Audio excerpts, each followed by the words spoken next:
तो hello guys, पाई back. तो आज से हम शुरू करेंगे I got a cheat skill in other world and became unravel in real world 2 के बारे में। और आज इस वीडियो में हम इसके एपिसोड 1 के बारे में बात करेंगे। तो लेट्स बिगिन।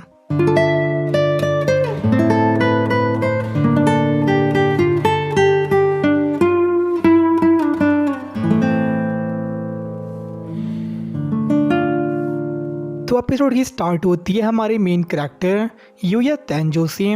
और वो बहुत ज़्यादा फैट था और सोसाइटी के स्टैंडर्ड के अकॉर्डिंग वो अगली भी था। तो सोसाइटी उसे एक्सेप्ट नहीं करती थी, लेकिन फिर भी यूया अपने आप को लकी मानता था। एज वो पैदा हुआ था और से पता था कभी ना कभी ऐसा मोमेंट आएगा जो किसी काम आएगा या फिर किसी की हेल्प करेगा। और तभी वो देखता है कुछ थग्स को एक लड़की को परेशान करते हुए। तो अपनी हिम्मत जुटा के उन्हें इस चीज़ को रोकने के लिए क्या था, बट उल्टा वो लोग उसे पीटना शुरू कर देते हैं। और कुछ टाइम बाद पुलिस वहाँ पे आ जाती है, जिसकी वजह थग्स वहाँ से भाग जाते हैं। और वो लड़की उसकी उठने में मदद कर रही थी, लेकिन यूया वहाँ से चले जाता है। और उसके बाद हम एक फ्लैशबैक देखते हैं जहाँ पे उसके ग्रैंडफादर उसे बता रही थी कि कोई इंसान किसी मुसीबत या फिर ट्रबल में हो, हमें उस इंसान को काइंडनेस साथ में ट्रीट करना चाहिए। और प्रेजेंट टाइम में यूया अपने ग्रैंडफादर के घर जा रहा था और से पता था कि उसकी जो पेरेंट्स थी उसके आसपास के लोग को अनॉय करती थी। और ना सिर्फ स्कूल में, इवन घर पे उसके पेरेंट्स वो सही से ट्रीट नहीं करते थे, जबकि उसके भाई बहन को कंप्लीट डिफरेंट ट्रीट किया जाता। उसके पेरेंट्स के अकॉर्डिंग वो लोग ब्यूटीफुल थे। और स्कूल में उसकी बुलिंग एक्सटेंट दिन पर दिन बढ़ रहा था।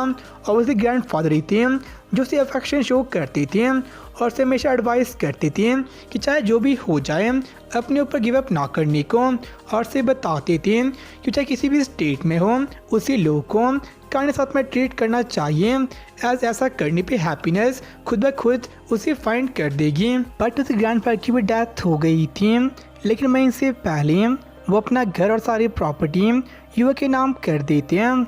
और इस पे उसके पेरेंट ट्राई करते हैं उससे प्रॉपर्टी लेने का, बट उसके ग्रैंडफादर ने चीज़ें थॉर्डली प्लान की थी, तब उसके पेरेंट्स ये चीज़ ना कर सके। तो उनके पास अब कोई ऑप्शन नहीं थी, तो प्रॉपर्टी पे गिव अप कर लेते हैं। पर इसके एक्सचेंज में वो युवा पे भी गिव अप कर लेते हैं और उसे घर से निकाल देते हैं और साथ में उसे मना कर देते हैं कोई भी फाइनेंशियल हेल्प देने से। तो अब यूया वहाँ पे बिल्कुल अकेला था और वो पार्ट टाइम जॉब की मदद से अपने घर को चला रहा था। और नेक्स्ट दिन यूया मेडिकल से ग्रेजुएट हो जाता है, बट उस दिन पुलिस उसे बुरी तरह पीटते हैं। और वहीं पर उसके भाई बहन इस चीज़ को हैप्पीली देख रही थी। और इसके बाद पार्ट टाइम जॉब से भी उसे निकाल दिया जाता है। और इन सब चीज़ की वजह से यूया बहुत सा गुस्सा हो जाता है और उसे लग रहा था कि उसके साथ कुछ भी चेंज नहीं होगा। और वो बाथरूम में मेरे को तोड़ देता है, बट जब दीवार में पंच मारता है एक सीक्रेट रूम खुल जाता है। और से ग्रैंडफादर ट्रैवलर थे, तो जहाँ भी जाते थे वहाँ से सोवनियर लाते थे और सभी सोवनियर उसी रूम में थे। बट वहाँ पे एक डोर भी था और जैसे यूया उस डोर को क्रॉस करता है वो दूसरे वर्ल्ड में पहुँच जाता है। मतलब ये डोर दो वर्ल्ड को कनेक्ट करता था और उसे यूज़ करने पे उसे बहुत से स्किल्स मिलते हैं, जैसे appraisal, item box, asset conversation, master of house और मास्टर ऑफ डोर। और बस जो ऑनर था वो इस डोर को अपियर कर सकता है और बस ऑनर या फिर जो इसे अलाउ करे वो इसे पास कर सकता है। और ये पूरा इंटरफेरेंस एक गेम की तरह था और इसे सभी स्टैट लेवल 1 पे थे और साथ में कुछ एक्स्ट्रा पॉइंट थे जिन्हें कहीं भी अलाउड कर सकता है। और जो एक घर दूसरे वर्ल्ड में वहाँ पे एक लेटर पड़ा हुआ था और ऑब्वियसली ये वहीं की लैंग्वेज में था, लेकिन युवा के पास एक और स्किल लैंग्वेज कॉम्प्रिहेंशन था जिसकी मदद से उसे पढ़ता है। और लेटर उसका प्रीवियस ऑनर सेज ने लिखा था और उसमें लिखा था कि वो मरने वाला था और मरने से पहले उस घर की ऑनरशिप ऐसे बंदे को पास करता है जो सबसे पहले उस घर को फाइंड करेगा। और जो ऑनरशिप थी ये ऑटोमेटिकली मैजिक की मदद से अपडेट हो जाती है और जो घर था वहाँ बस ऑनर एंटर कर सकता है। और अब यूए ऑनर था तो बस वही इस घर में जा सकता है।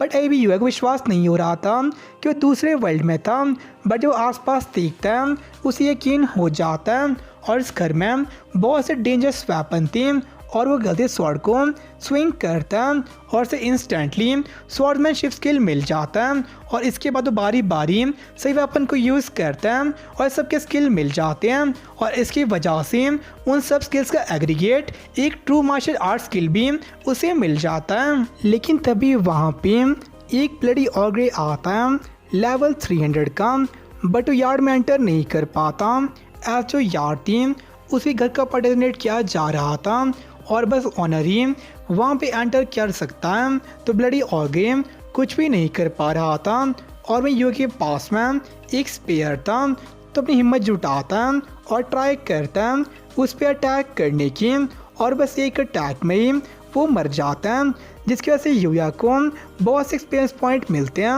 और उसका लेवल 100 हो जाता है और साथ में उसके बाकी स्टार टीम वही बहुत ज़्यादा इंक्रीज होते हैं और साथ यूया जो बाकी बचे हुए पॉइंट्स थे उन्हें में अलाउड कर देता है और ब्लडी और कमांड की वजह से उसे कुछ ड्रॉप्स से मिलते हैं और बाद में जो रियल वर्ल्ड जा रहा था यही ड्रॉप्स जैपनीज जेन में कन्वर्ट हो जाते हैं। उसके पास एक और स्किल जो था एसेट कन्वर्जन की मदद से और इसके बाद यूया रियल वर्ल्ड में अपने घर पहुंच जाता है और वहाँ पहुँच उसकी बॉडी डिसफिगर्ड या फिर चेंज होना स्टार्ट हो जाती है और नेक्स्ट सुबह उसकी बॉडी कम्प्लीटली चेंज हो गई थी, बट यूया को उसके बारे में कोई आइडिया नहीं था।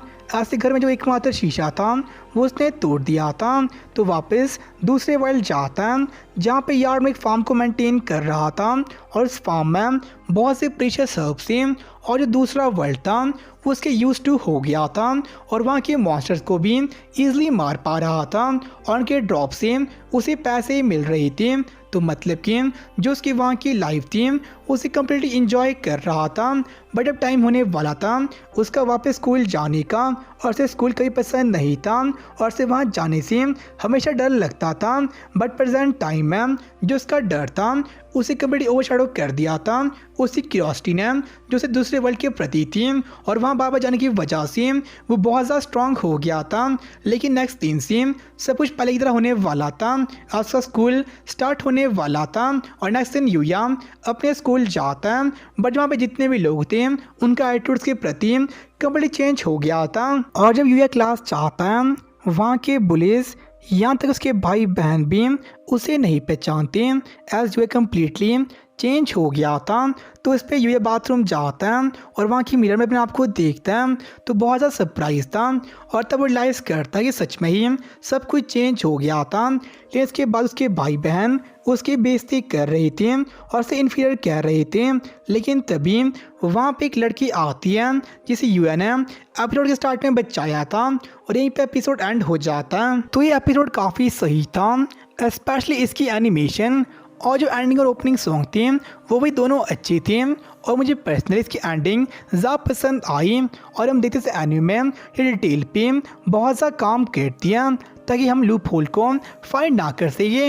एज एन एग्जाम्पल एक स्किल का एसेट कन्वर्सेशन जो वहाँ के ड्रॉप को जैपनीज जेन में कन्वर्ट करता है, बट ये स्किल जो अर्थ का डाटा था उसे मैनिपुलेट करता है तो जो मनी में सीरियल नंबर थे वहाँ पे एग्जिस्ट ना करें तो जापान की जो इकोनॉमिक ट्रेजेडी थी उसे प्रिवेंट किया जा सके। और हम देखते हुए कि पेरेंट्स को जो उसकी कोई परवाह नहीं करते बस वो प्रॉपर्टी मिलती है उसे लेने आ जाते हैं, बट लास्ट में उन्हें चीज़ नहीं मिल पाती तो अपना गुस्सा उस पर निकालते हैं, ऐसे घर से निकाल के और उसे कोई भी फाइनेंशियल सपोर्ट ना दे के। और ये हमें याद दिलाते हैं हयाते या फिर उर्मा के पेरेंट्स की और साथ देते हैं सोसाइटी या फिर वहाँ के लोगों को जिनका एटीट्यूड कम्प्लीट चेंज हो जाता है जब यूया ट्रांसफॉर्म हो जाता है।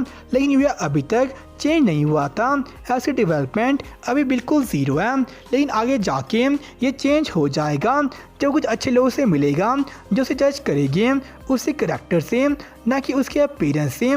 तो आपसे मिलते हैं हम नेक्स्ट में, तब के लिए बाय सनरा। फील करो खुद को उड़ने लगा मैं आसमान में।